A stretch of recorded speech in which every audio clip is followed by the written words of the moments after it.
Welcome to a broadcast of the recent Lorain County Commissioners' General Meeting.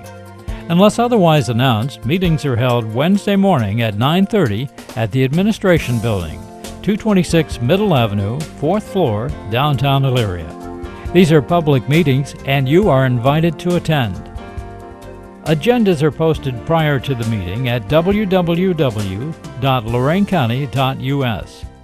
Click on Departments to see the Commissioners page, then click on View Agenda. Okay, good morning. Can we stand for the Pledge of Allegiance? I pledge allegiance to the flag of the United States of America and to the republic for which it stands, one nation, under God, indivisible, with liberty and justice for all. Good morning, everyone, and welcome to the August 9th meeting of the Lorain County Board of Commissioners. Our thought for today is Proverbs 20, 24, and 25. The Lord directs our steps, so why try to understand everything along the way? Don't trap yourself by making a rash promise to God and only later counting the cost. We have a dog from our Lorain County Dog Kennel this morning, and Commissioner Kalo is going to introduce him. Come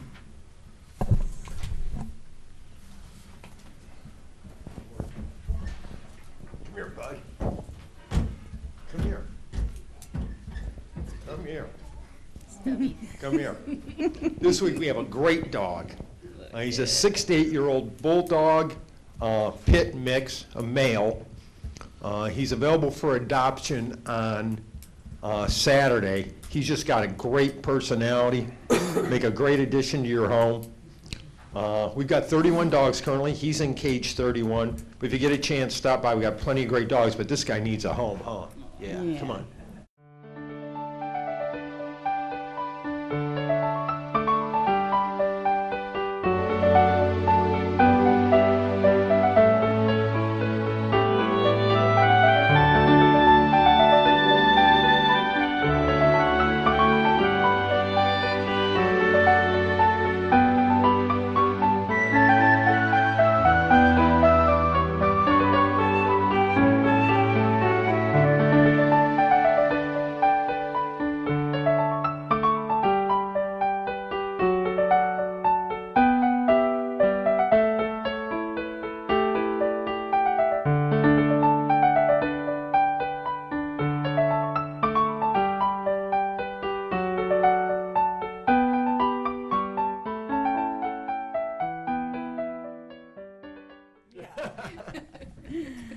And that one's reluctant too. The dog wasn't. Yes, we did. Under resolutions, number 1, investments. So moved. Second. Discussion. Ms. Kowski. Aye. Mr. Kalo. Aye. Mr. Lundy. Aye. Appropriations. So moved. Second. Discussion. Ms. Kowski. Aye. Mr. Kalo. Aye. Mr. Lundy. Aye. Transfers. So moved. Second. Discussion. Ms. Kowski. Aye. Mr. Kalo. Aye. Mr. Lundy. Aye. No advances, no repayments, requisitions. So moved. Second. Discussion. Ms. Kowski. Aye. Mr. Kalo. Aye. Mr. Lundy. Aye. Travel. So moved. Second. Discussion. Ms. Kowski. Aye. Mr. Kalo. Aye. Mr. Lundy. Aye. Bills. So moved. Second. Discussion. Ms. Kowski. Aye. Mr. Kalo. Aye. Mr. Lundy. Aye. Under the Commissioners, authorize various personnel actions as indicated on the summary sheet for employees within jurisdiction of Lorain County Commissioners. Mr. Cortez? Thank you, Madam President. I would like to discuss potential hires at the E911 Department, Job and Family Services, Solid Waste. Also update you on ongoing labor negotiations with United Auto Workers America, Job and Family Services employees, operating engineers, bridge employees. We did receive a notice to negotiate from sheriff's employees. Also, potential sale of real estate, potential purchase of real estate, and pending legal matter. All those topics are allowable under the Sunshine Act for executive session discussions. I'd ask at the conclusion of our regular board meeting, we go into executive session and we discuss those matters that I've explained. Thank you. Thank you. Approve and waive the reading of the minutes of July 31st, August 1st, and 2nd, 2017. So moved. Second. Discussion. Ms. Kowski. Aye. Mr. Kayla. Aye. Mr. Lundy. Aye. Adjust the salary for Overland Municipal Court effective August 7, 2017 for Joseph Davidson bailiff, which reflects the county's 2/5 share for biweekly rate of $675.41. So moved. Second. Discussion. Ms. Kowski. Aye. Mr. Kayla. Aye. Mr. Lundy. Aye. Authorize the employment of legal counsel in the amount not to exceed $25,000, providing representation regarding a taxpayer action or other legal action regarding the county charter petition. So moved. Second. Discussion. Ms. Kowski. Aye. Mr. Kayla. Aye. Mr. Lundy. Aye. Authorize employment of McTeague and Colombo LLC in the amount not to exceed $25,000 to provide representation regarding taxpayer action or other legal action regarding the county charter petition. So moved. Second. Discussion. Mr. Innes, would you like to provide some reasoning behind the fact why we had to provide outside legal counsel?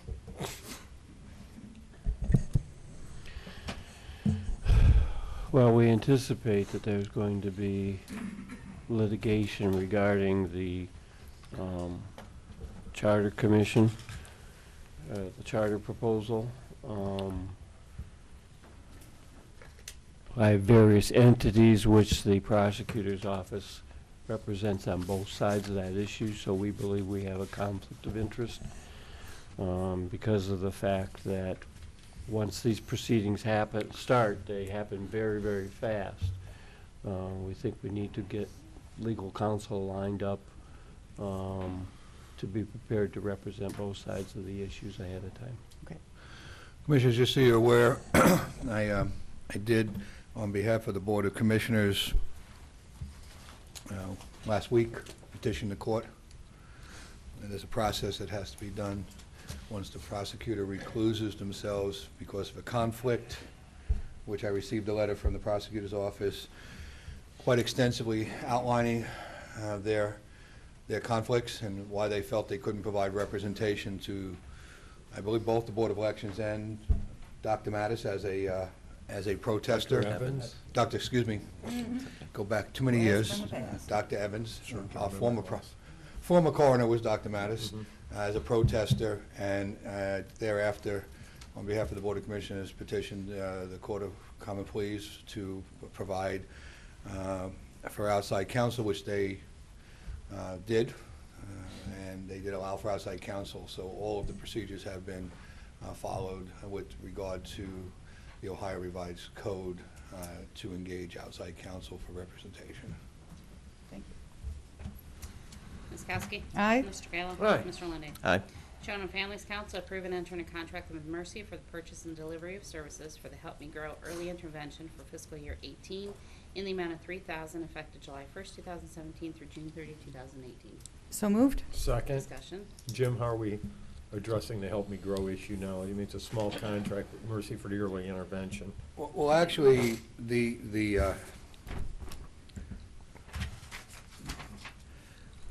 only change here is that the Children Developmental Center, as you know, there's been some issues with them, and great organization, but they've suffered some setbacks over there, and there was a merger of some services with Mercy. So this is just consolidating the contract under Mercy's wing. They're taking over those services for this for the developmental center. How are we dealing with Children Family First Council? I haven't figured that all out yet. They were still working on it, and this is just a small part of the pie, but I know with the change with going to, sole provider for the state. Well, as you're aware, the state went to a single provider out of Cleveland. They waited till 3 days before the end of the contract year to notify everybody, not just us. We thought they were going to take a regional approach. We had applied, like many communities, in a partnership with several counties.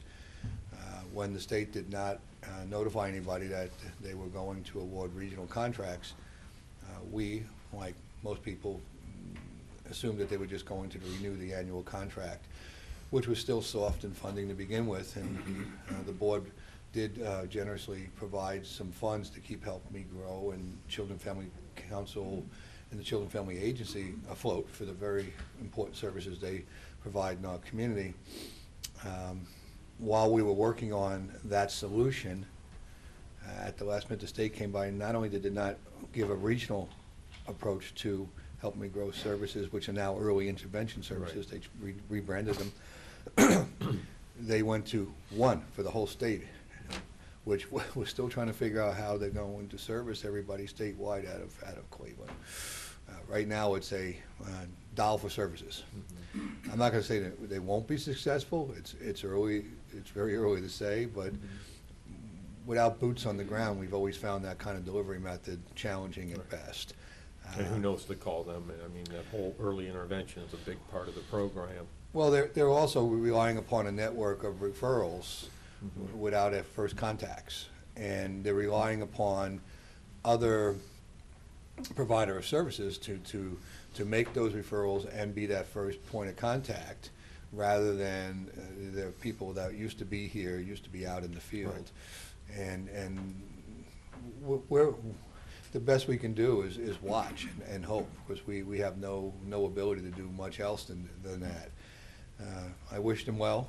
We need those services. We need those services here in our community, so I don't want to be dismissive of the effort, but I just don't know that this one sock fits all approach is going to work, nor do I believe it's going to save any money in the long run.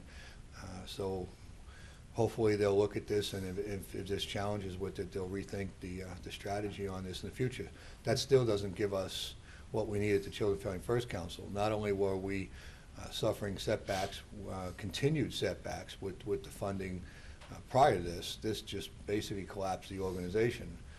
I'm just trying to keep it afloat with a handful of part-time employees, and we have other grants over there, other vital services. We just don't have enough admin money in any of those for a director, let alone any continued staff, except some part-time folks. If we were to bring full-time folks on and with benefits and the likes, just no funding. And although the grants are still in the hundreds of thousands of dollars range, the admin money just isn't there for stewardship of those grants. So I'm working on solutions. We just can't really absorb any more work. We're down to nobody. Right. So I don't know how to plug this hole. And I'm going to try to figure it out. Right now, Melissa's been great. She's over at the Sheriff's Department. She saw this coming. I didn't have any problem with her seeing an opportunity for herself and taking that opportunity. She knew that the funding was going to collapse, and she had been working on this for a few years with reductions.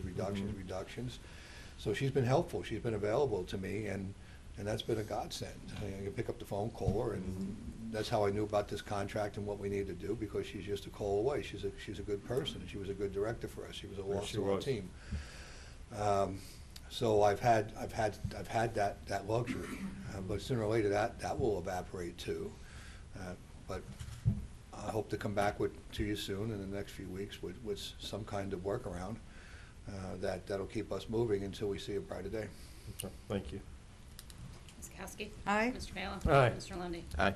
Under Workforce, renew the MOU with Lorain County Community College Aspire program, formerly able to assist in providing academic skills supplement for the employment and training services to participants deemed in need by staff of Ohio Means Jobs in the amount not to exceed $24,050, effective retroactive to July 1st, 2017 through June 30, 2018. So moved. Second. Discussion. Ms. Kowski? Aye. Mr. Kayla? Aye. Mr. Lundy. Aye. Approve and enter in a purchase service contract with Stephen Hugel, Avon, to provide professional shopping services available through WEO and other allowable funding effective retroactive July 1st, 2017, June 30th, and this should be 2019. There are no more than 50 participants during the period at a $40 per referred participant. So moved. Second. Discussion. Ms. Kowski? Aye. Mr. Kayla? Aye. Mr. Lundy. Aye. Under CBCF, authorize the Sixth Amendment to the agreement sublease between the Department of Rehabilitation and Correction for the Adult Correctional Building Fund project in the amount of $6,177,000 and amend Exhibit A found in Section 1 of the Fifth Amendment of the sublease with revised project description. So moved. Second. Discussion. Yes, I know. We're good, right? Did you have anything you wanted to add? No? Okay. Ms. Kowski? Aye. Mr. Kayla? Aye. Mr. Lundy. Aye. Mr. Cortez? I have no additional comments or reports this morning. Thank you. Mr. Innes? I do have a couple of issues of pending and imminent litigation to discuss with the commissioners in executive session. Commissioners report. I'm going to use my report to address the people that are here in our room this morning. Kristin Penton was quoted in the paper this morning that the Lorain County's share of the 6.75% sales tax is 1.50. I wish. It's actually 1% after the increase that was imposed. So if that's what has been told to the people signing these petitions, that's a $20 million discrepancy. And I did provide maps to all of you out there, and it shows that 50 of the 88 counties are at or above that 1.50%. So the state of Ohio gets 5.75% of the counties, and the county gets 1%, is divided between the general fund, which gets 0.75%, and 0.25% goes to our county jail. The funds received for the jail has not been sufficient, so the general fund has had to give the jail around $4 million a year. Just so you are aware that the only amount of the sales tax that was approved by the voters is the 0.25% for the jail. The rest of the sales tax, 6.50%, that we all pay has been imposed by either the state of Ohio or previous boards of commissioners. The jail was put before the voters 5 times before it was successful at the ballot box. I know that people are upset about how this was handled. Number one, it's not the same tax that was on the ballot. The one that was on the ballot was going to be split 50-50 between our general fund and the Lorain County Transit. We were approached by what I thought was a well-respected group of leaders in our county that would help us campaign for the sales tax, which did not happen because they wanted the whole 0.25% to go to transit, and we could not allow that to happen. If you want to talk about transparency, it is unheard of to put a sales tax on the ballot at the same time the commissioners are running.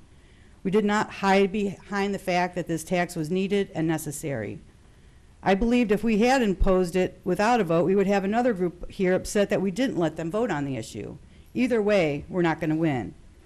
I also believe that if everyone heard the testimony of the sheriff, the prosecutor, and the coroner, they would agree that the sales tax was necessary. I don't believe anyone here protesting the sales tax took the time to come out to the numerous meetings we held throughout the county to hear how dire our future was without the sales tax. The cuts would be too severe to repeal it and put it back on the ballot. It is my understanding that Mr. Phillips agrees that the tax is necessary and says he will help us sell it. Well, I've heard that before from the MOVE group. If our beloved Sheriff Phil Stamiti couldn't sell it, I don't know what Mr. Phillips thinks he can do to sell it. Repealing it would mean severe cuts that would devastate the safety of our citizens.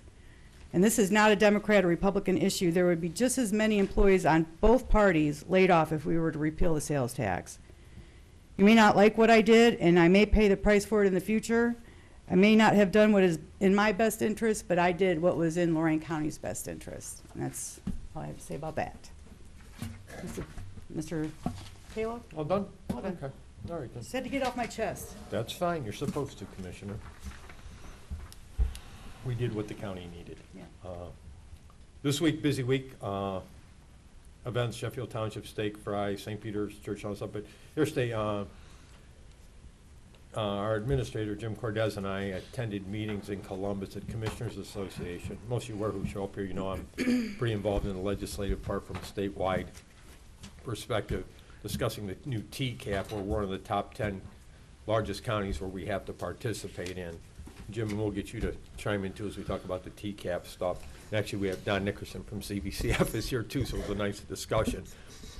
We're currently, basically, the felony 5s won't be allowed to go to prison at all unless it's a sex offense or multiple violent offense.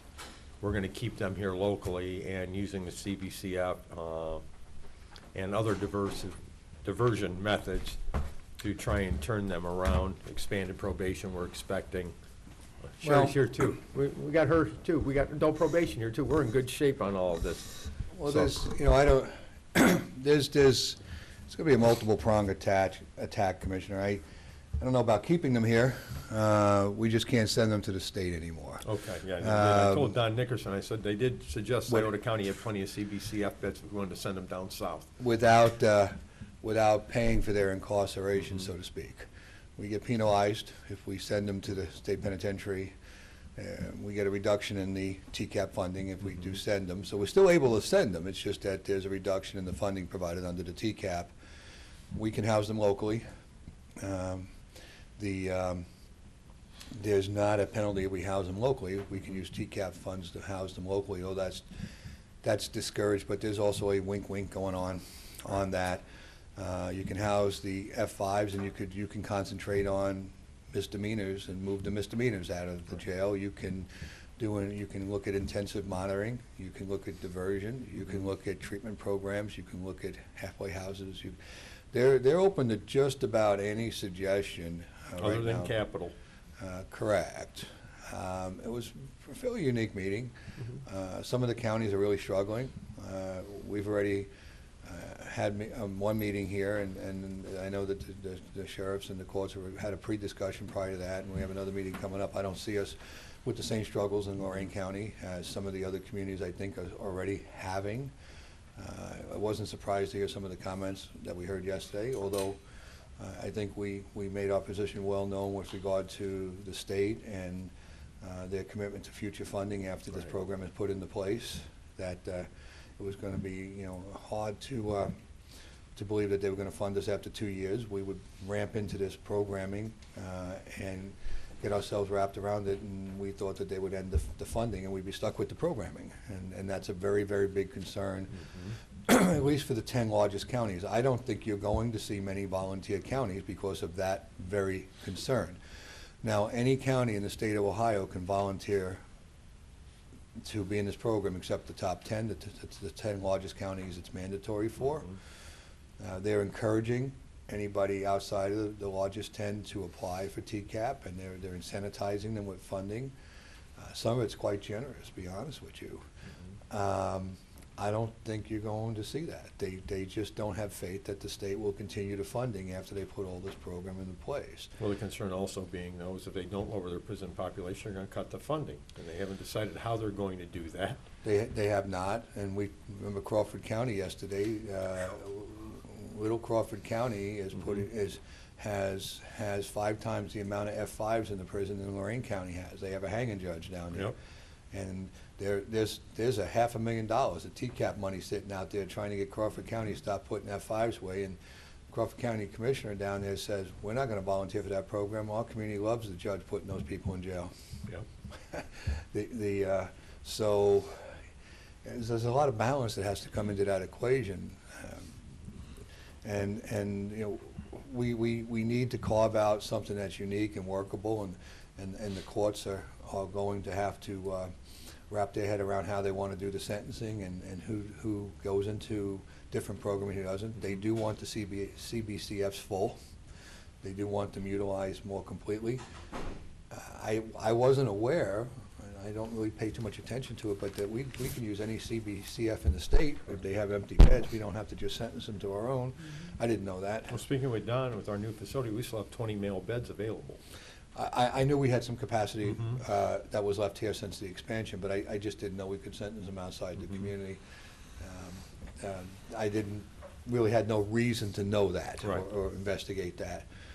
So there's some things that can be done that way, but I'm looking forward to sitting down with the court administrator and the sheriff's folks again and having some creative conversation. And hearing, and adult probation. Beth will be in on the conversation too, and seeing what creative solutions they can come up with to try to not incarcerate folks. Incarceration is not rehabilitation; it's incarceration, and nobody really gets rehabilitated through incarceration. And I think that's what they're trying to.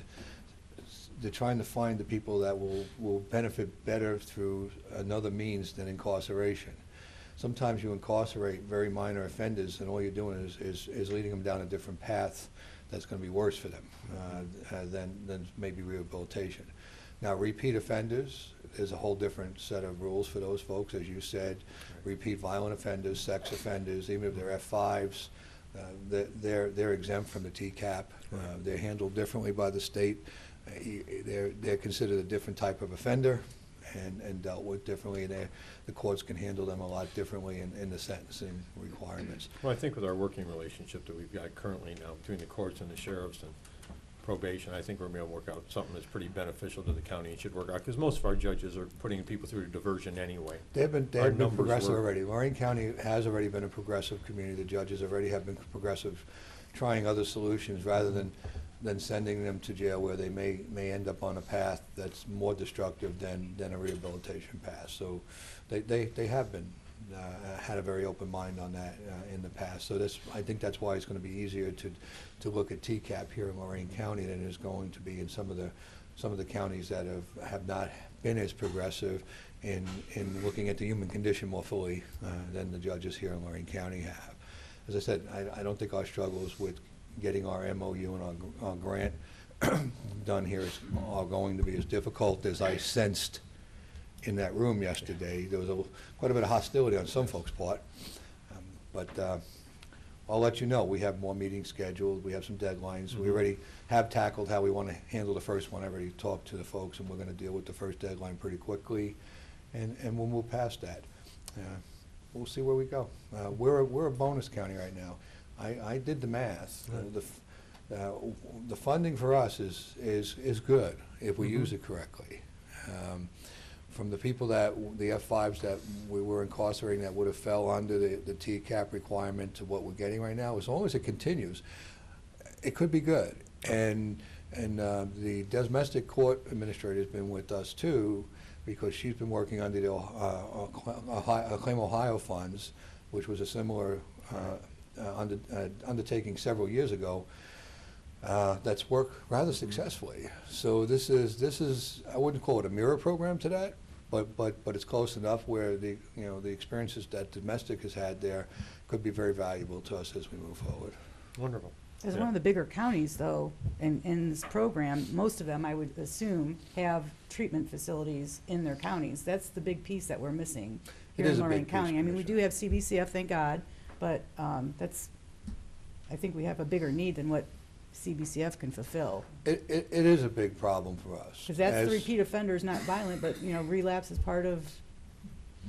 It is a big problem for us. The access to suitable treatment facilities is problematic.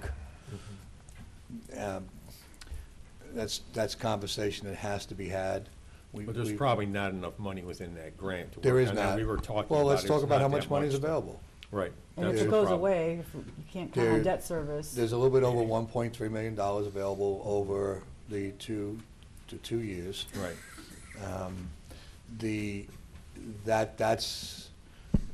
But I will tell you that that's more money than it was available if we had incarcerated. But it's not enough money to open treatment facilities. It's not enough money to Because do I did bring halfway that up houses. yesterday in the discussion. That was one, could we use it for the detox? The problem is there's just not enough money to work on that. But I did bring that up for you, Commissioner. Thank you. We suffer from a drought of those type of services. Some communities don't. We do. We also, that's the front end of the equation. On the back end of the equation, we suffer greatly from lack of reentry. And we have a reentry coalition. They struggle. They're fine folks, but let's be honest. There really is not adequate reentry services. There is a direct correlation to recidivism and reentry. The data is out there. It's not anecdotal. It's out there. And so those are other services that are not provided for on a bigger level in Lorain County that could end a lot of the revolving door effect here. And we're not the only community, so let's not just stand by ourselves and just claim we're at the bottom rung. There's many communities that have the same and similar issues with funding and lack of services. But it is distressing when you have to handle the problems and you don't have the adequate services to do so. TCAP can be a starting point. It doesn't have to be an ending point. It's an ambitious undertaking. There's a lot of unknowns, but I'm looking forward to working with the folks and seeing what kind of outcomes we can get. But don't think that we're going to open up treatment facilities with this money. No, I It's know. not It's not adequate money. enough for that. I get it. Thank you. End of my report. I was going to say Columbus always talks a good game and say they're concerned, but they never put the dollars with the concern. And as taxpayers, you should be very upset with the way that Columbus is handling this whole issue. Let me go through my report. First, we had our Avon Lake lakefront planning session over at the Lake House in Avon Lake. Had a good turnout for that. A lot of good ideas are surfacing as we try to put together some concepts, and I stress concepts, for future plans for development along the lakefront, hopefully to spark some economic development. I want to say congratulations to Elyria. I understand it was one heck of a parade for the bicentennial parade, I think 2.5 miles long. Understand it was a real great turnout for that, and thank goodness the weather was cooperative too. It wasn't too hot for everybody to make the 2.5 mile trek. Had the opportunity to attend the Taste of the South at South Rec in Elyria, always a nice event. And the thing that was just great to see was so many members of the community, the youth of our community, participating in a lot of 3-on-3 basketball games down there, and just a great turnout by the youth. In fact, the youth clearly outnumber the adults down there, but it was a great event. Wasn't able to make Dancing in the Streets for Main Street in Amherst, but I know, having been there in the past, it's always a nice event. And the FOP baseball game between Cleveland Police and Lorain Police, and respective council members from each community participated in that game. I was there sitting with Chief Sal Rivera watching the game, and in softball, it just takes one hit over an outfielder's head and you pretty much have an inside the park home run at that point. But I think I stayed for a couple innings. In the third inning, unfortunately, the Lorain squad wasn't doing real well, down like 16-3 after about 3 innings. I don't know how the game ended up, but it was just great to see the support for that and all the participation. Joel Arredondo, the president of Lorain City Council, had a nice event at the Mexican Mutual. Joel is just such a down-to-earth guy and always willing to work with people to get things done. Really enjoy working with him.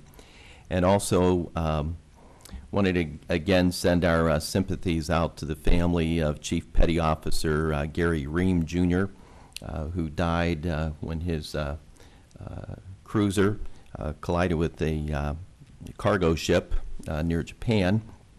And some folks came in from out of state to be there for this local memorial that was held for him. I was there on behalf of this board to recognize him, and pointing out that, you know, a lot of us, when we go to work each day, we realize that we're going to a job that we're probably going to come home that day. But, you know, when you remember the safety forces, whether it be police or fire, or when you volunteer for the service, you realize that there's an inherent danger there. And, you know, the story is that Gary saved a lot of people on that ship before he finally died. He often called some of his ship members his kids, because he was one of the older ones there. Apparently was just 1.5 years away from retirement from the service, but went to Elyria West and then went on to Oberlin, graduated from JVS, and he will be missed, and our sympathies go out to his family. That completes my report. Tuesday, August 15th at 11, we'll have a stormwater district meeting. Board correspondence? I move the reading be waived. Second. Discussion. Ms. Kowski? Aye. Mr. Kayla? Aye. Mr. Lundy. Aye. Public comment? Nice new hat, Jerry. Yeah, I like the old one better. I like the beekeeper hat. it's on top of Challenged him me. to have a better hat last week, Yeah. and he did it, huh? I think it's the same hat, just has something. Who's the guy used to come here dressed as Uncle Sam? Right before we were commissioners, he passed away. Robert Kish. Robert Kish. Died in an auto accident. Is that what it was? Yeah, he passed away before we took office. I remember that. Gerald? Gerald W. Phillips, 461 Windward Way, Avon Lake, Ohio. I'd like to comment on first agenda item number 11 and 12 about the appointment of outside counsel because of the potential conflict. As we stand now, the Board of Elections and the county commissioners aren't parties to that protest. They may become parties if the Secretary of State makes another terrible decision and denies the protest, because I'll be filing a writ of prohibition in the Supreme Court to overturn that decision. And most likely, I'll have to join all necessary parties or parties who could be affected, and that may include the Board of Elections and the county commissioners. Not sure that's required, but I'll have to cross that path when I get there. But Dr. Evans is an elector, individual elector in the county, and his protest is an individual action. Under 307.95B, he filed a protest as an individual and as an elector. That's the requirement of the statute. So I'm not quite sure if this appropriation is to provide legal fees for Dr. Evans, because if it is, I believe it's clearly illegal. And if you're going to provide legal fees for an individual elector to file a protest, then you can compensate me too. On August 8th, yesterday, the Repeal the Sales Tax Committee filed their petitions. 235 part petitions, 11,844 signatures, far in excess of the 7,782 needed. I personally got 2,536 signatures. Your approval rating hasn't gone up, but one very important comment that was made over and over to me and to all the circulators was, thanks, we appreciate what you're doing. We appreciate your dedicated volunteer service to go out there, countless days, countless events all over the county, parades, fireworks, festivals, to give them the right to vote. Our group was volunteers. We're not the 7 districts that went out and hired paid circulators to get petitions on the 7 districts. This is a citizen's effort. You may not agree with it, but this is government in action, what is meant by democracy and getting people involved. The next step, the board's going to determine the number of valid signatures, which I believe is a foregone conclusion. We're going to be in excess of that number. Then the board's going to set a hearing with the board members where they make a decision on the validity of the signatures and also the validity of the petition.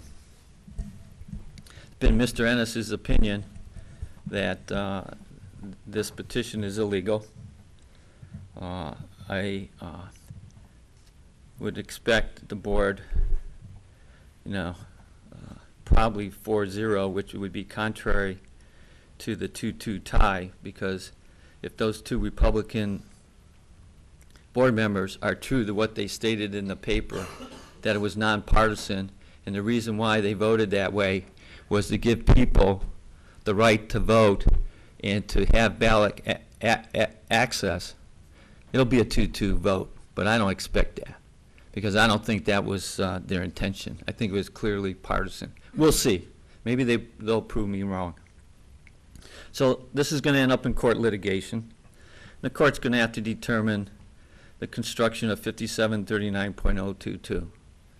And Jerry and I will argue our things, and they'll make a decision.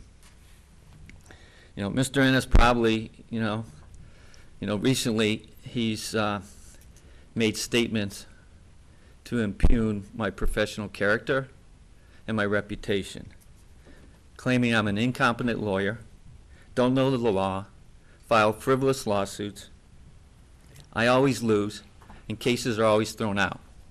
So probably based on those comments, you had no fears or no risks.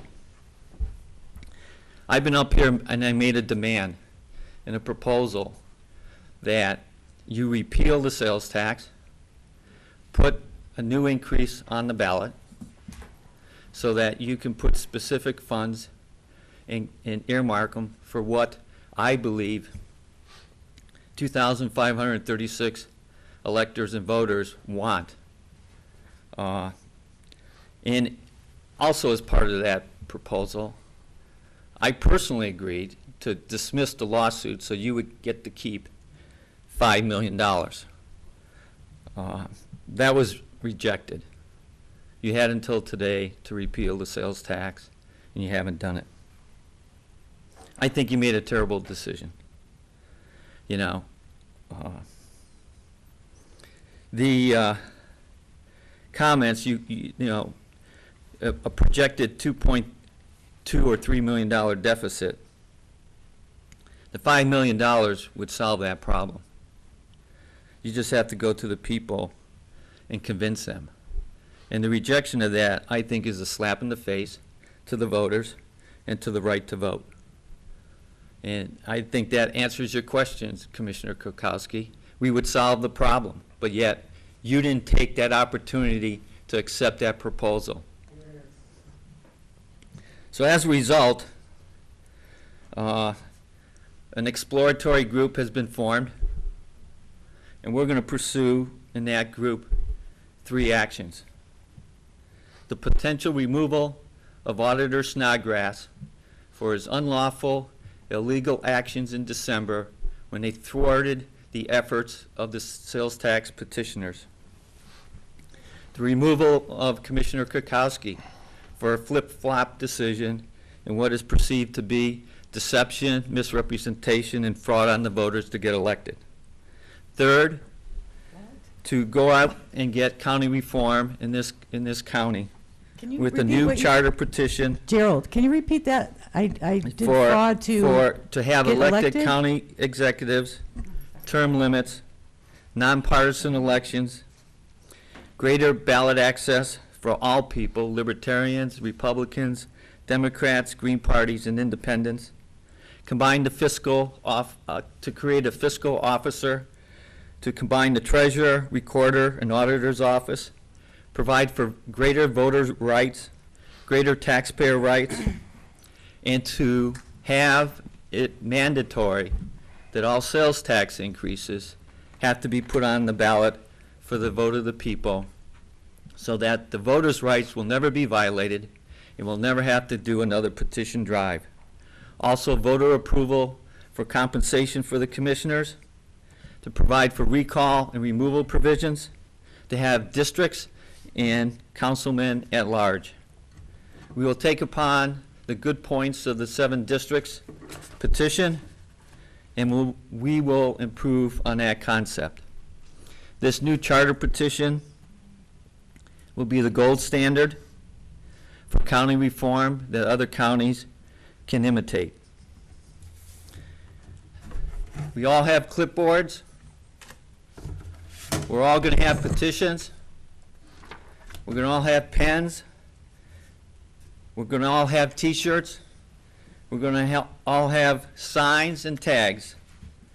And I'll wear my straw hat that I use for petitioning. They need a map. Don't forget the map. The statements about the alleged statements by Kristin Hill, those were never made. We never made any statements about the amount of sales tax that was ever collected. We didn't have to. All we had to tell the people was that 5 weeks after 74% voted against it, that you ignored their vote. They signed the petition readily. We didn't even have to ask anybody a lot of times because the signs were out there and they couldn't wait to sign. They were driving by in cars and they stopped in their cars to sign the petition. You guys are out of touch with the reality of what you guys did. And this new charter will make the commissioners more accountable and responsive to the voters of this county. Thank you. Commissioner, Yes. I'm going to be brief. Number one, Mr. Phillips' statements about what I have said are absolutely and categorically false, with the exception of one issue. Frivolous. I was giving advice to one of my clients. Mr. Phillips first attacked me, and I told my clients that his interpretation of the law is wrong. That is the sum total of anything I said to him. Secondly, he just said that He's going to sue the Board of Elections and the Board of Commissioners. It is likely those two entities would take different positions. Therefore, there will be a conflict of interest with the prosecutor's office. Therefore, we will have to get counsel for each of you. Thirdly, I have already offered you, Mr. Phillips, the proposal that Mr. Matai would represent you. You refuse that representation, so we are not treating Dr. Evans or anybody else any different than the same offer that I made to you. Thank you. Anyone else? Seeing none, I move that we go into executive session and, oh, Okay.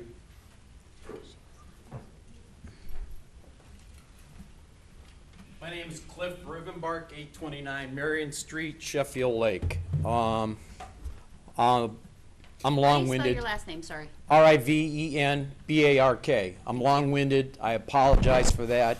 I have many disabilities.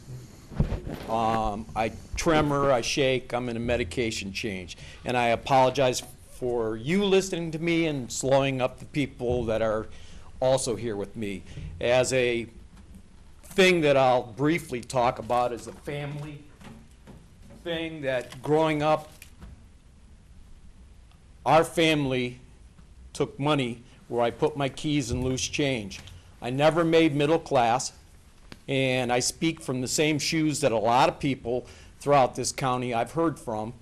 My children always took the change, fed the pig, and we had 2 days of vacation every year at Jog Lake and SeaWorld. We look forward to it.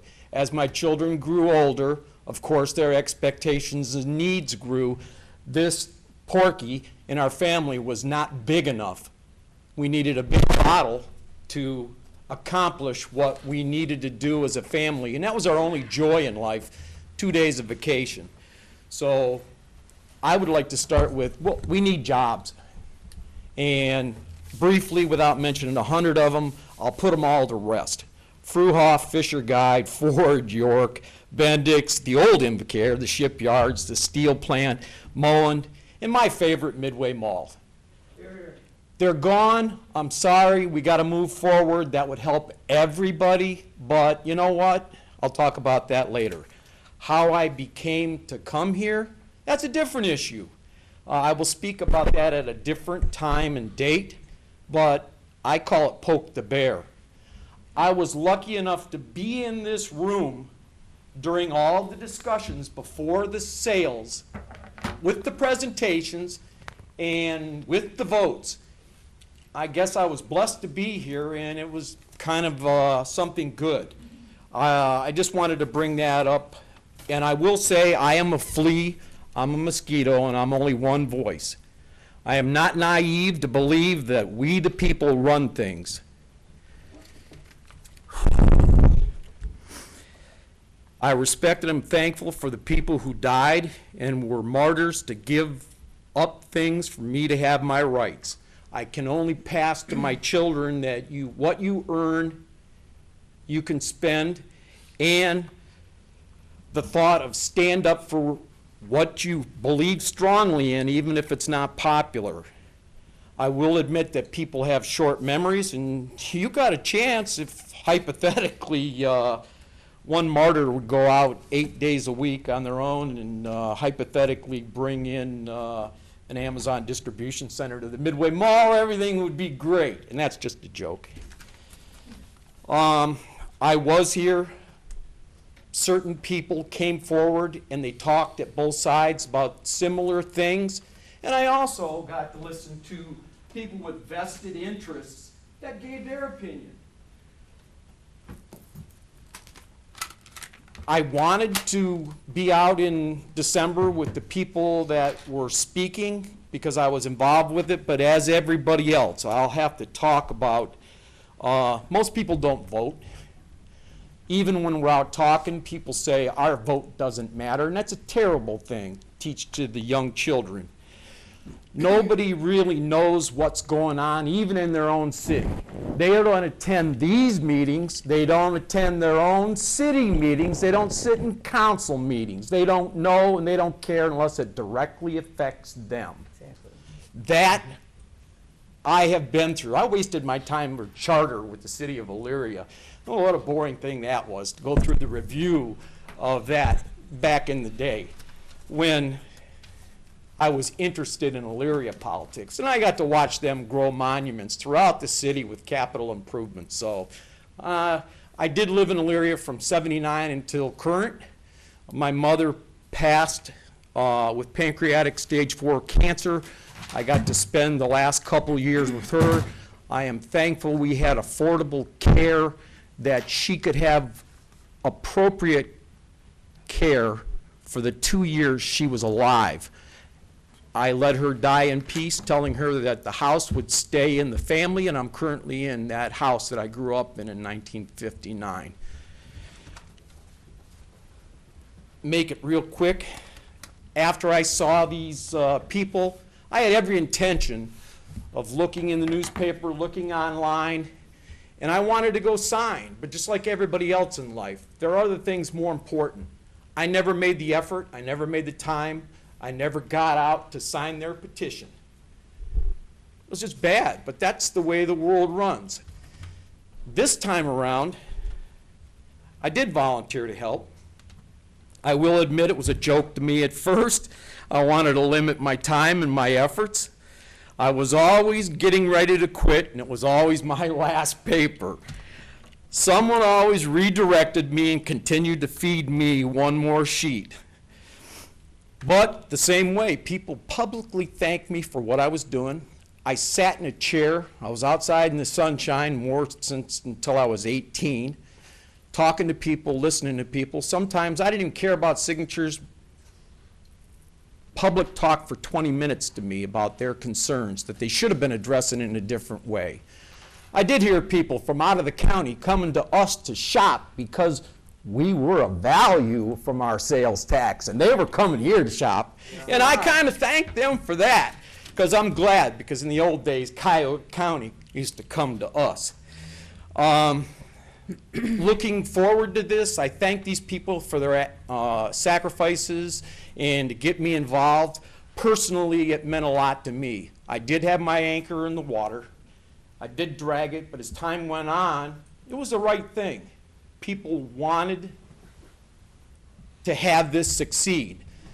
It was very good for me emotionally, and it was very good for me to be a part of this group, and I appreciate it. And I didn't really get on board all in until almost the tail end. But it's encouraging, and as Jerry stated about what may come, I'd be encouraged to do another one. And I would like to bring people with me, and I have expectations, because I always had the anchor in the water. I would want to bring to you 3,000 votes with my signature on it, and bring people with me to help. Some of the things that I did want to talk about: I know no government can live on a balanced budget. We waste money all over the world. That's one thing I do know. And I would hope that we would fix the health care before we get on to this tax break stuff, because that's more of a compassion issue to me. And I know how we feel, you probably feel about, well, maybe ODOT, but definitely about trying to force companies that are having record profits in the industry of insurance. They have to demand double digits, when they have record profits, double-digit increases in premiums, and they want a double-digit subsidy from the government plus. There are some things affordable. Let's work on that. I will admit that it's a tough job to make tough choices in the job you're doing. That's your job. I was a manager for many years, too. And it's hard to cut overtime, it's hard to cut jobs, it's hard to cut assistants, but that's what they paid me to do. And as a person standing in my shoes, I look at it a lot different than what you do, because there's waste all over the world, and I might not have the same compassion to release my assistant, but it's tough. But personally, at the end of the month, like I always tell everybody, I only have this much. And that's what other people told you before the vested people had to talk. And that percentage of people is pretty large, is what I've heard. I can't beg or pull $20 of Monopoly money out at the end of the month.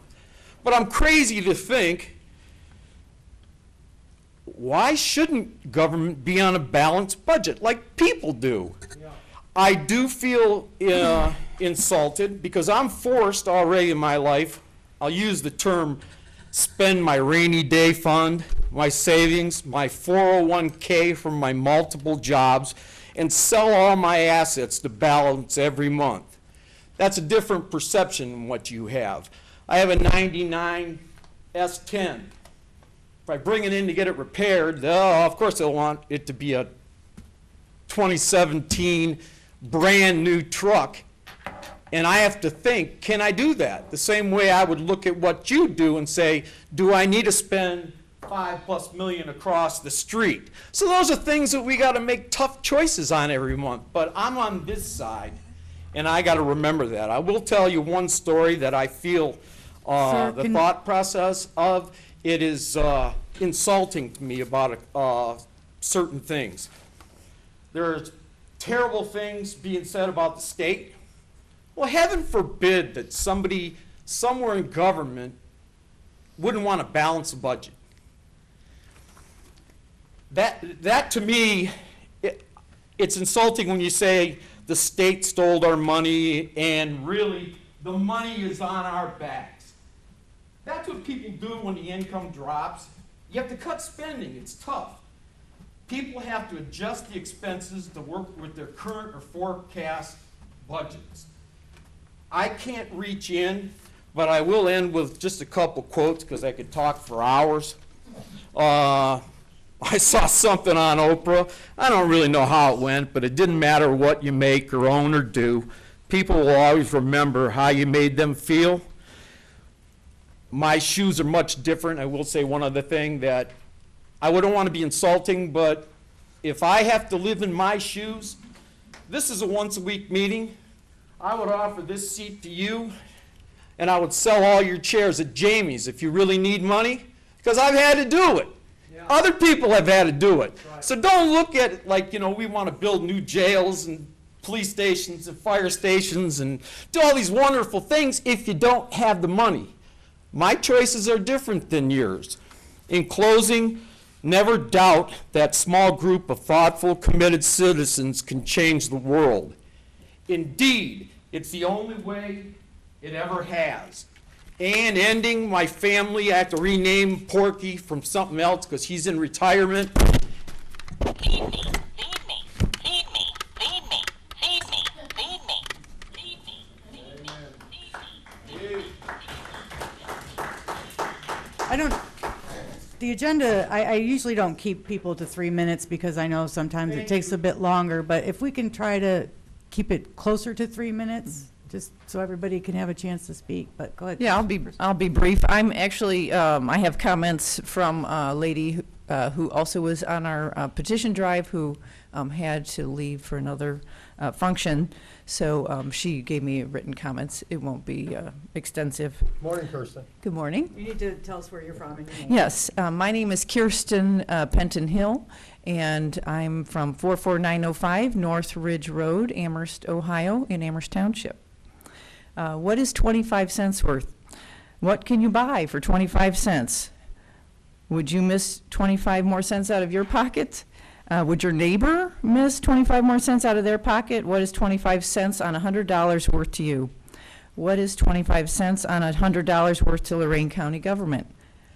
The answer to that, and it is resourced by a quote in the December 14th, 2016, December 15th, 2016 Chronicle Telegram, 25 cents on $100 to the Lorain County government is worth $10 million. 0.25% of sales tax in Lorain County is estimated to generate $10 million.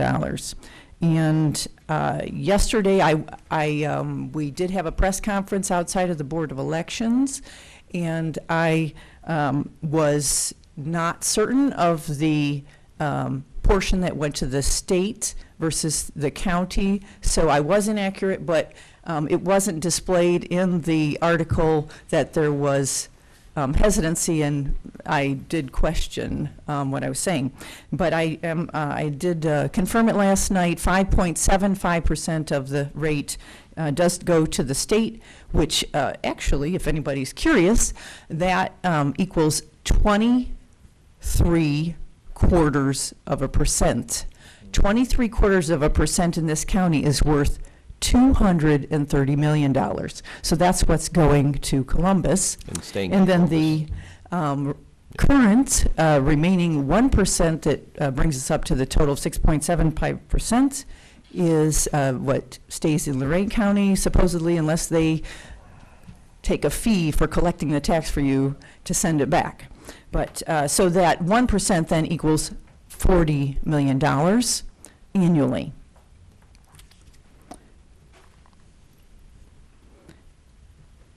I have just a little story here.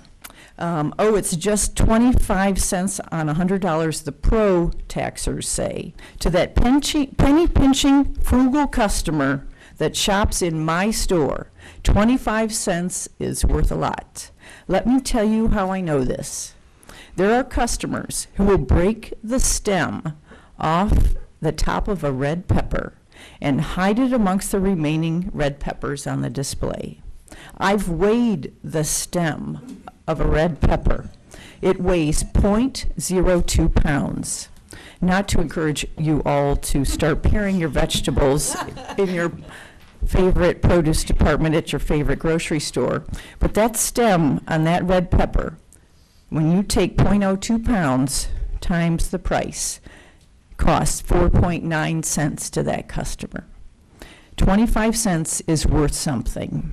That customer is very careful with each 25-cent piece they have. That's the end of my comments. And I have comments written from Evelyn Kennedy. She lives on Downing Avenue in North Ridgeville, a wonderful lady. So I'm speaking as if I were her. I'm reading her comments. My name is Evelyn Kennedy. I live at 35230 Downing Avenue. I'm sorry I'm unable to be here to speak to you on my own, but other commitments keep me from being here. County commissioners are charged with the duty of doing the will of the people to run the county government. In carrying out your duties, you have a moral duty to be prudent when spending the taxpayers' money.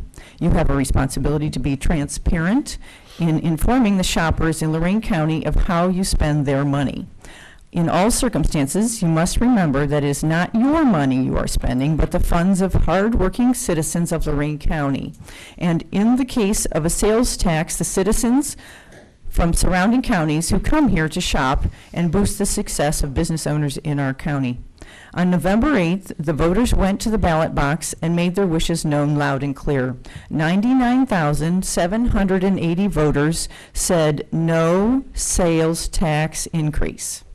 On December 14th, 2016, you, Mr. Kalo, and you, Ms. Kokoski, spoke loud and clear with your votes, telling Lorain County voters that the voters don't matter. You said we'll take their money no matter what they say, and we'll drop the $10 million collected annually in the general fund and waste it any way we want. You did it in the cold of winter, in the midst of the Christmas holiday, and laughed all the way to the bank, confident that no matter what the voters wanted, they couldn't complete a petition drive in less than 1 month to stop you from fleecing the shoppers. Well, you won then, but the group of taxpayers I am associated with are a hardy bunch, and we don't give up when you put an obstacle in our way. We have come back strong. We have sacrificed our summer and traveled the county far and wide, all at our own expense. No one is paying us to do this. We have educated literally thousands of voters about you. We have awakened them to the dirty politics you engage in, and we will make sure that you nor the passage of time will lull them back to sleep. They eagerly signed our petition to repeal the sales tax increase, and time again they told us how grateful they are that we have stepped up to wage this battle on their behalf. Those thousands of voters are angry. They want you removed from office, and come 2020, they will have the opportunity to boot you out. I have told people over and over, when you go to the ballot box in 3.5 years, remember the 2 Ks. The 2 Ks are the ones who are confiscating your money. Yesterday, we filed the petition with the Board of Elections. Today, we are here to make sure you get our message. We won't go away. This is just the first step. The voters are wise to your antics. Repeal the tax now, or the voters will do it for you this fall. Excuse me, Kirsten, can I ask you something? You know, if we repeal this tax, the cuts in the prosecutor's office and the cuts in the sheriff's department and the cuts in the coroner office will reach 25 to 30%. That means 1 out of every 4 criminal that is now apprehended or prosecuted will go free. Now, when you go back and get numbers, could you get me the value of this number? What is the value of a child who was molested, because 1 out of 4 child molesters go free? What is the value to a senior citizen who loses their retirement savings because they're conned by the 1 in 4 con artists that goes free? What is the value of the person's life because 1 in 4 murderers go free? What is the value of a teenager whose life is ruined by drug dealers because 1 in 4 drug dealers go free? Tell me how those numbers compare in value to 25 cents on $100. Can you get those numbers and bring them into us?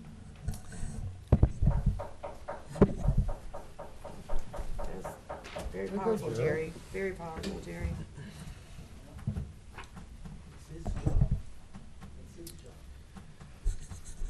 Good morning. My name is Jeff Baxter. I'm 160 Burns Road, Elyria, Ohio. I've spoken before. The first time I spoke was on June 14th this year, and at the time, I asked you to immediately pass a resolution to stop collecting the tax after 1 year, and that was ignored. I asked you to publish detailed plans for how the money that is coming in will be spent. And I'm not certain of the technicalities of how the money gets here to the county of Lorain from the state of Ohio, but I would believe that today on August 9th that there are some funds from this tax that have been put into the county's coffers. But yet we see no plans on where that money is going. I want to thank Commissioner Lundy for, again, continuing. I would be remiss to say that I come to the commissioners' meetings because I know that Commissioner Lundy will always bash the Columbus legislature in one way or another. And his opening remarks Just today stating did the that facts, again. Mr. Baxter, just stating the facts. Understand. Research them, we can sit down, look at them together. Yeah, but, yeah. So, you know, then I also said I would ask you to put a renewable increase out there. For a future year, that you put together a coalition of mayors and community leaders and such to try and get done, and include the townships, and this has been ignored as well. I think that a rainy day fund is something that Lorain County should look at as well, and I still see no real understanding or mention of that.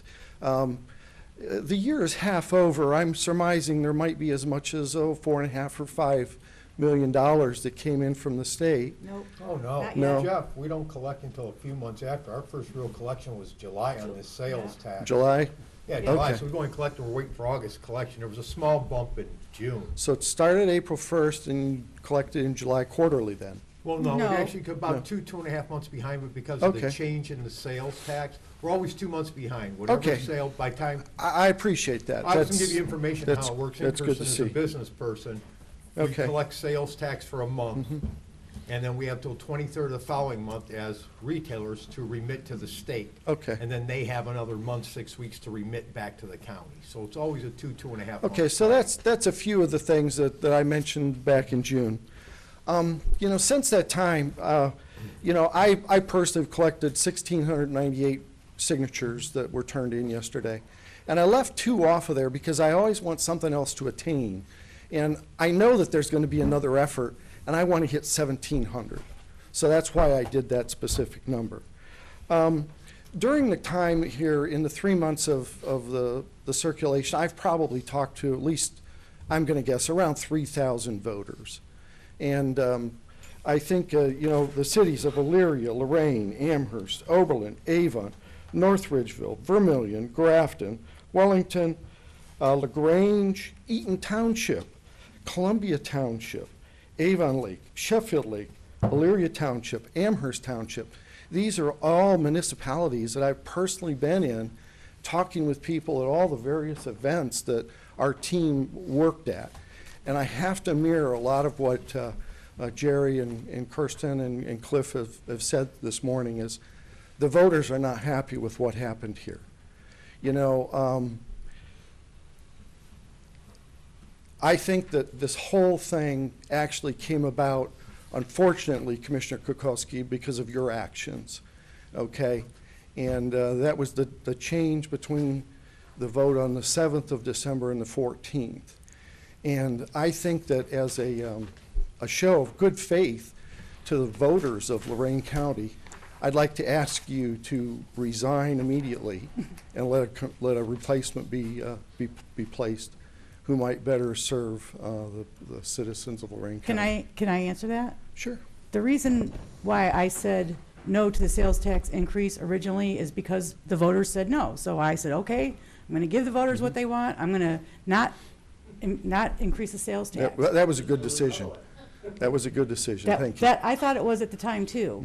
And then I talked to the sheriff's department, the sheriff, all the people that they have hired and trained and suited up with uniforms, and all those people were going to now get laid off because of the decision that I made. The prosecutors were going to lose major staff. Our coroner's office, who's dealing with people dying, young people dying every single day, was going to also be cut dramatically.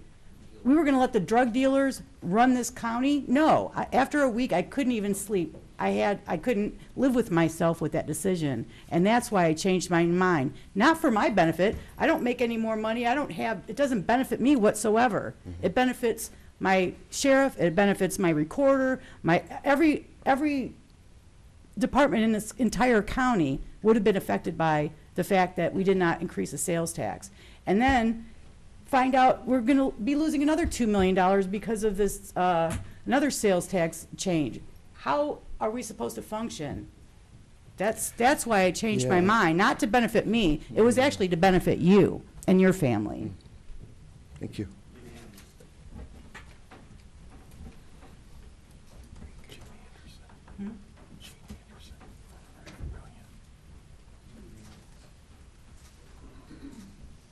Good morning, and my name is Jean Anderson. I live at 3240 Edgewater Drive, Vermilion, Ohio. Haven't seen you in a while. Good morning. Yes, I know. I'm trying to lay low, but sometimes I just can't help myself. So first of all, I would like to thank God that we live in a country that allows us to disagree and have dissent and do it peacefully. And I'm sure that we all feel that. And secondly, I would like to thank our veterans and our safety forces and all of the people that keep us safe in our communities and our homes, especially our veterans that continue to make sure that we have those rights, those constitutional rights. And thirdly, I would like to thank you, commissioners, for the service that you provide to our county, because even though I don't agree with the decisions you make from time to time, I do appreciate the service. And we all know that not everybody is happy to step up and serve, and some of you have been serving for many years, so I do appreciate that. I had a couple of things I wanted to say this morning, but first of all, in response to Mr. Innes asking about the cost of things, my issue is the cost of principle. You know, I don't doubt that the money was needed, and I would like to help make a case for the fact that the county needs the money. But to me, the real cost is the damage that has been done to the citizens of Lorain County and the voters who feel betrayed by the vote that they made. Over 70% of them rejected this sales tax increase, only to have it put in effect after the election. Now, when I helped circulate petitions, I heard a lot of thank yous. There's a lot of passion. A lot of people are very angry. They're very frustrated.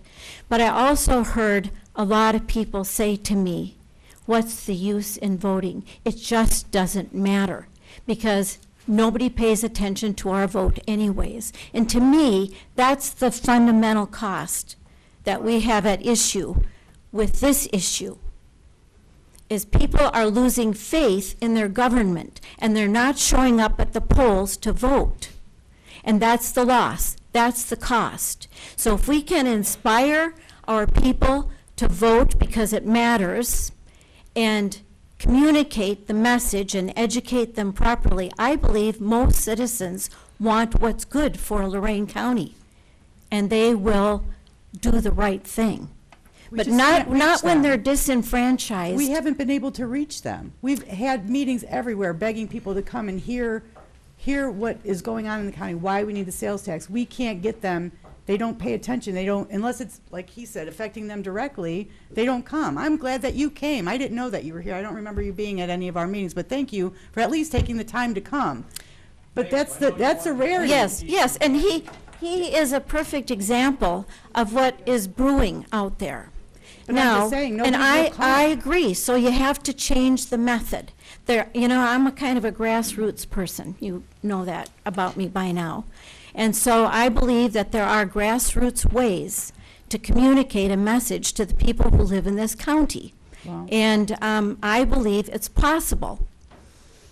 And I do believe that disregarding their vote does damage to them, and it alienates them more and more. So if we're having trouble getting them out now, can you imagine when more and more voters are more and more disenfranchised, they're not going to come out all the more. So our task and our work is going to be harder to get them back energized and involved and motivated. So with the decision that you made, I think that there are two outcomes. One outcome is it continues to disenfranchise more and more voters. They're not going to show up. They don't care, and it doesn't matter. That's what we've heard a lot of. That's a sorry situation to me. The other outcome is it's going to motivate and energize and inspire more people to get involved because they want to be heard and they don't want our government making decisions that ignore their votes. So they're going to be looking at ways of tying your hands, putting more regulations in place so that they are not disregarded anymore. It's going to be one of those two outcomes, and personally, I pray that we can continue to motivate, inspire, and energize the people of this county to get involved and take an interest. We really need a shot of positive attitude in Lorain County. I know we've talked about it in economic development meetings and things of that nature. We need a boost. We don't need a thumbs down and to be disregarded. So somehow or another, we're going to have to find our way out of this. And like I said, I hope that we choose the second path and we become more inspired, more motivated, and more energized. And again, I thank you very much. And I'm glad you got to share your frustrations, Lori, and now the people of this county are going to continue to share theirs. Thank you very much. And as a former mayor, you know how so often we're kind of at the mercy of decisions made in Columbus, and you know, and it's a matter of fact, Mr. Baxter. If you'll Google September 1st, 2013, that's September 1st, 2013, that's when the state legislature imposed a 0.25% sales tax increase. I believe Senator Manning voted for that. The governor very much wanted it. The Republican majority voted for that. I voted no as a legislator. So I just, you know, I understand that all politics are local, but I really wish that some of this concern would also be taken to Columbus, because that's where a lot of these issues begin. Well, and I think as a former mayor, that so much of this exists at a grassroots level. And yes, all politics is local, and I believe that that's partially why you're bearing the brunt of people's frustrations right now. So, you know, rather than ignore them and abuse their votes or make a decision on their behalf because they didn't know any better or something, whatever it is, it's disenfranchising more and more people, and that's exactly the opposite of what we need. And I hope that we can begin to address it locally. I'm a local grassroots kind of person, but I do also know that Columbus has to get the message.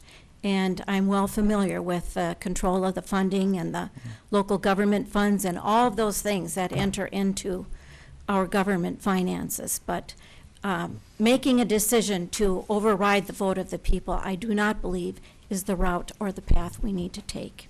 So thank you very much. Yeah, and I think you also know, as a former mayor, that as a public servant, you try to do the best you can to listen and be responsive and respond to the wishes, of the voters. But the unfortunate thing in today's society is the lack of civility.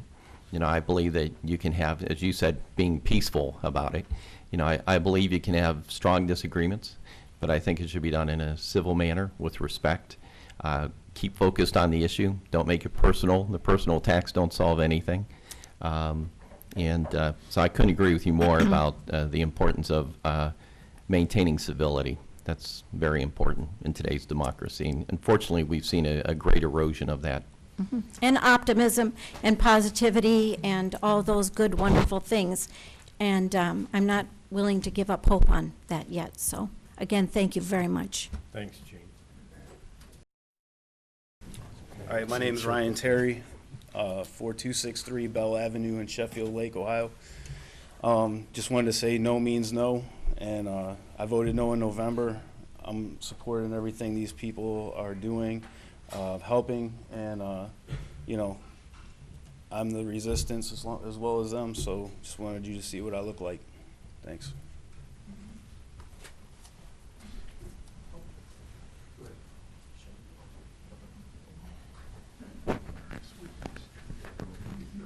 That one.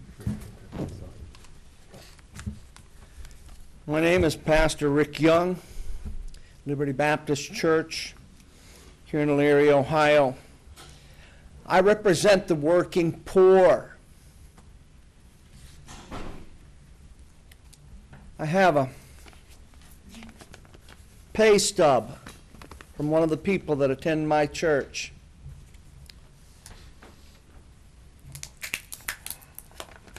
This person earned $753.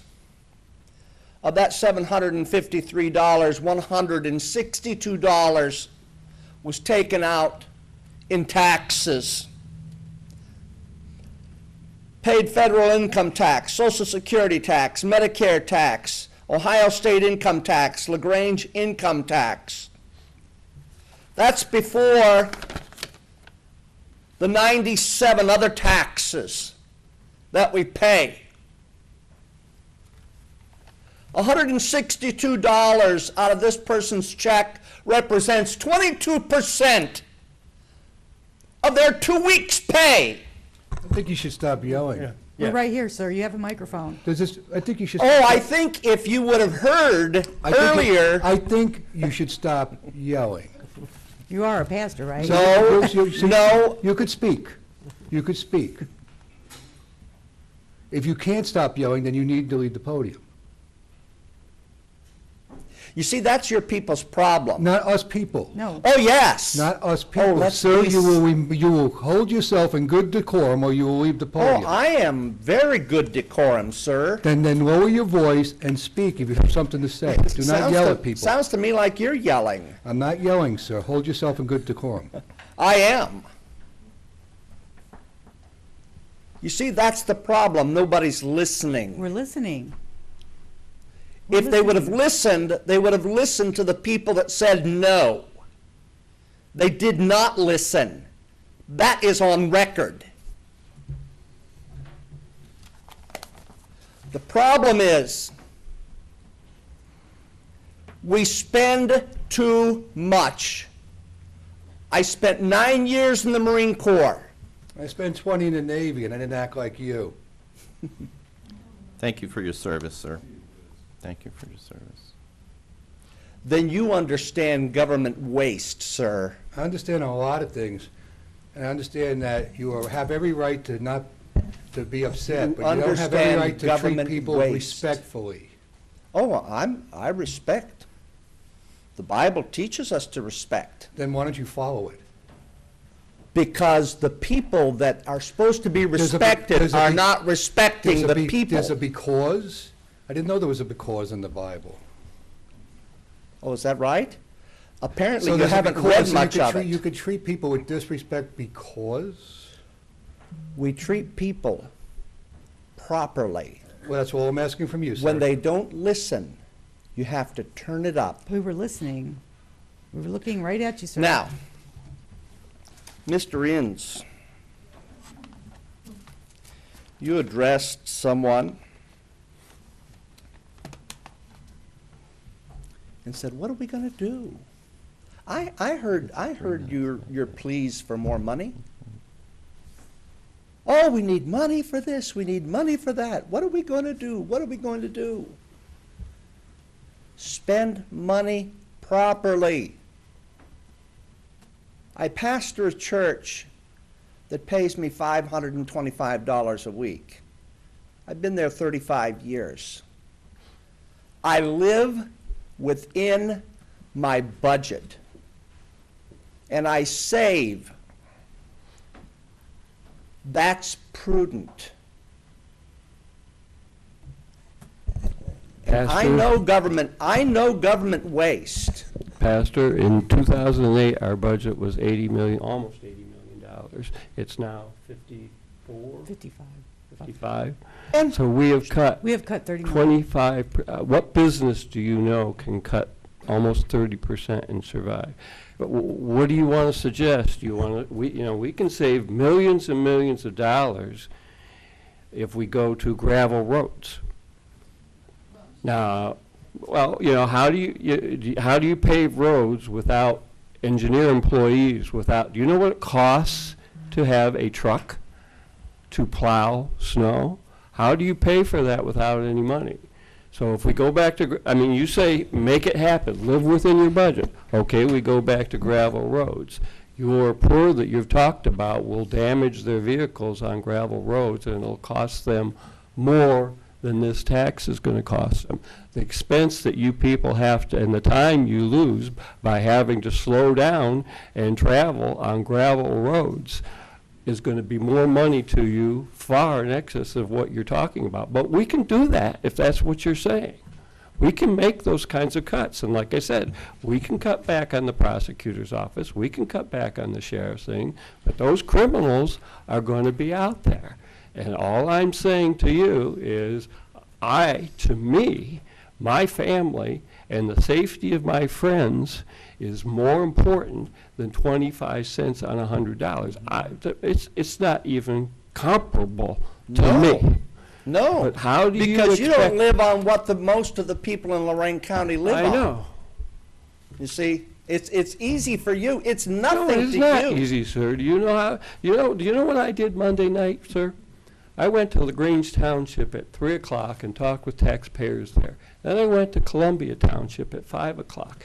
Then I went to, it was in the newspaper, I went to Brownhelm Township at 7 o'clock, and I got home at 10 o'clock. And the people, and I do that week in and week out, sir. Good. Okay, so don't sit here and tell us government people don't work hard. Oh, I would never tell you that you don't work hard. Well, I hear it from these folks. But, when I was out in Brownhelm, those people were complaining that the government didn't do its job.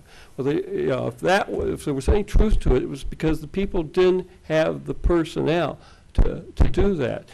They were complaining that a board there made a mistake. That's because they couldn't have an attorney to help them at their board hearings. Why couldn't they have an attorney? Because I have 2 attorneys to cover 54 township boards, and you want us to cut that.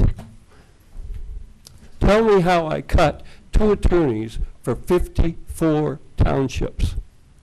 and get the job done with any hope of competency.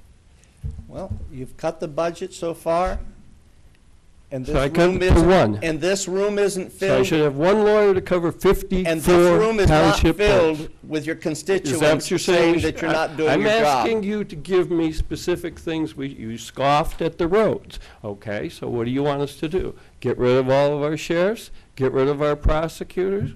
Close the jail? Give us some Close the jail, suggestions as to what we should do. What services do you want cut? If you Do you can't, want us to get rid of the recorder so that when you go to sell your house, you can't sell your house because there's nobody at the recorder's office? Give us some ideas, not just magic, and make it work somehow. And if I can We've got- respond to that too, Pastor, just we've to got answer to tie on listen. there. Excuse me, I haven't said a whole lot. I let the public say what they want to say.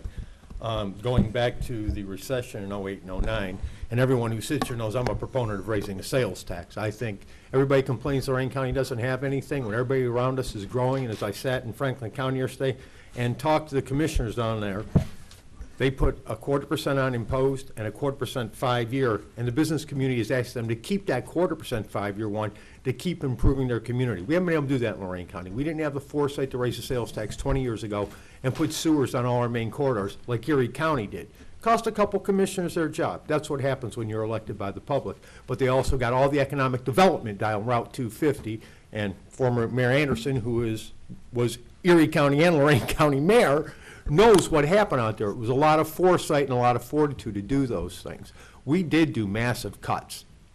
Yes, you did. We laid off over 20 deputies.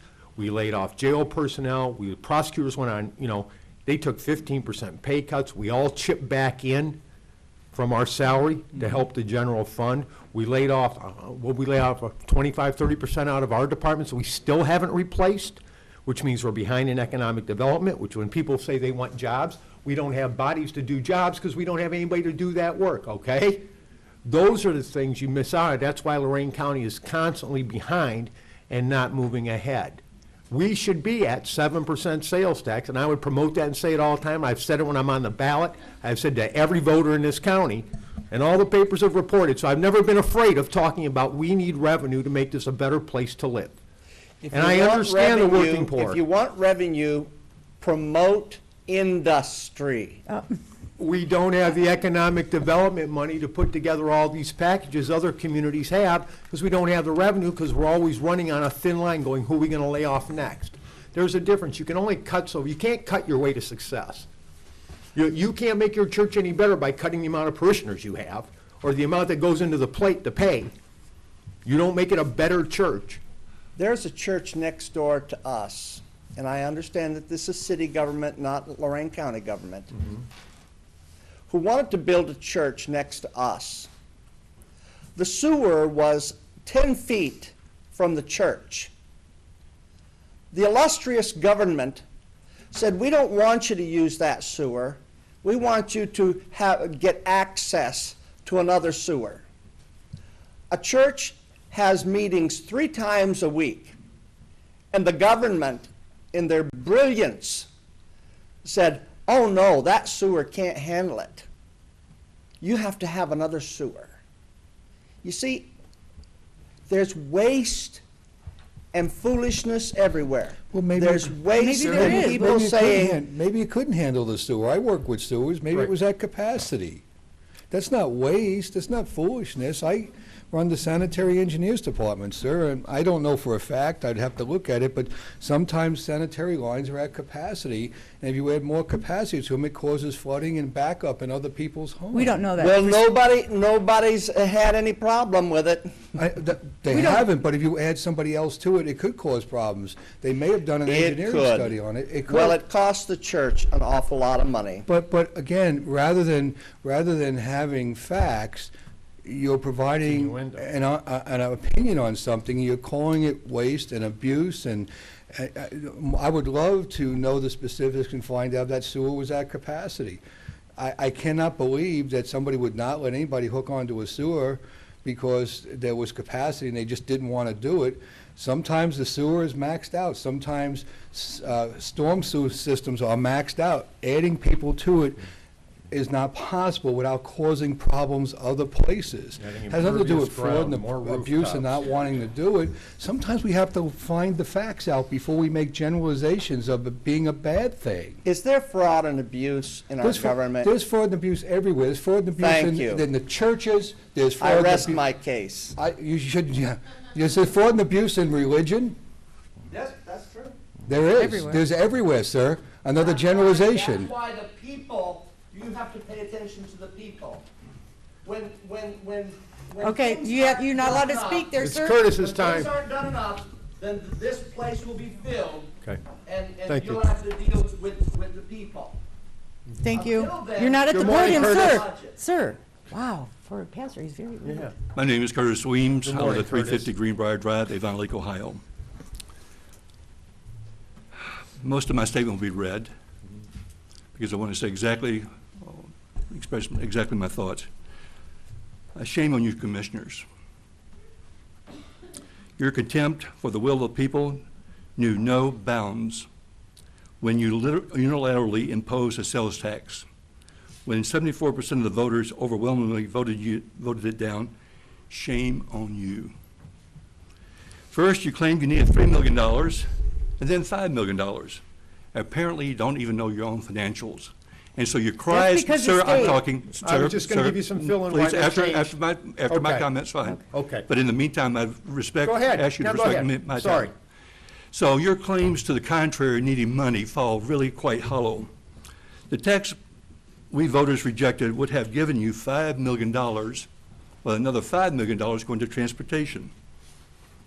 Many of us wondered why you commissioners didn't actively campaign for the tax increase. Well, 5 weeks later, we understood why. You unilaterally imposed the tax, which gives you $10 million, not $5 million. Shame on you commissioners for your cynical, underhanded ploy to scoop up all the sales tax money you could without regard to the voters. Given that we have one commissioner here today who was sued by the city of Lorain for failure to pay loans secured by the county community development department, we have another commissioner in her Chronicle Telegram interview for re-election could only cite that in 12 years she improved the Lorain County dog kennel. And last but not least, we have a commissioner who wouldn't know the difference between a balance sheet and a bed sheet. It is truly amazing that was to my me comment that- about civility. It's truly amazing to me that you all are in these positions. Shame on you for having no shame for confiscating our money and lacking the competence to make the financial decisions that you are asked to make. I can only hope and pray that when your terms are up, all three of you will be voted out of office. I borrow a phrase from President Trump, a saying that we need to clean this county government swamp. When I came in, Commissioner Kokoski gave me this chart. As a businessman, I look for competitive advantages. I look for a point of differentiation. Instead of looking at this as a disadvantage for you, I would have looked at the fact that we have a lower sales tax as an advantage. When I collected signatures over at Jamie's, most of the people I spoke with were out of their county coming here to do business because of the sales tax. Only a 1% increase in the economy here would more than overcome your need for the 0.25% sales tax. Your lack of understanding of a business, your lack of understanding of common sense, but most important, your contempt for the voters is astounding. And I do hope all three of you are voted out. I think, Curtis, just real quick, if we can, because you said I could respond. No, your dollars amounts, what happened was the change in this federal government to the state changed the MCO sales tax. So I'm still going to make Excuse me. clarification. I've listened to all this nonsense as a business person. First of all, So have I. starting- How many people starting- do you no, no. employ, Curtis? No, let me finish. Okay. Starting in October, I could not find a financial statement for this county. I could not find it for 2000, that's true. Our It checkbook wasn't is up, online. and that's absolutely fact. But Our I've checkbook heard your is nonsense. online. I've heard all this nonsense about the gravel roads. Give me a break. Every business I've ever run, I have a rule of thumb. I can take 25% of the cost out of it. Sometimes it's 10, sometimes it's 30, sometimes it's 5. But most things you do in an organization, if you look at it carefully, are either redundant or unnecessary. Every business I've run, every single one, I have been able to increase the business dramatically, improve the bottom line without a dramatic increase in the headcount, or cutting the cost. We cut the cost because there are cost places to cut. It's not all this draconian hysteria that you claim. If you looked at the $3 million you had out of your budget, anybody with half of a business education could have taken it out without asking for a sales increase. I'm going to repeat. Don't even bother responding. It's Curtis. Yeah, Mr. Weems, you know, it's unfortunate that you can't practice civility, but I will tell you, sir, that, and I want to make clear in a public session, that I did not appreciate you telling our staff assistant that she could not read.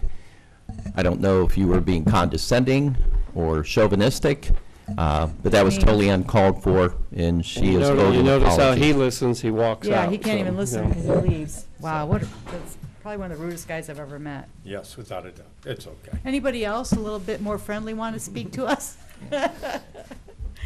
Seeing none, I move that we go into executive session as outlined by the administrator and assistant county prosecutor. Second. Ms. Kowski? Aye. Mr. Kayla? Aye. Mr. Lundy. Aye. This has been a broadcast of the recent Lorain County Commissioners' General Meeting. Unless otherwise announced, meetings are held Wednesday morning at 9:30 at the Administration Building, 226 Middle Avenue, 4th floor, downtown Elyria. These are public meetings, and you are invited to attend. Agendas are posted prior to the meeting at www.loraincounty.us. Click on Departments to see the Commissioners page, then click on View Agenda for a printable copy of the agenda.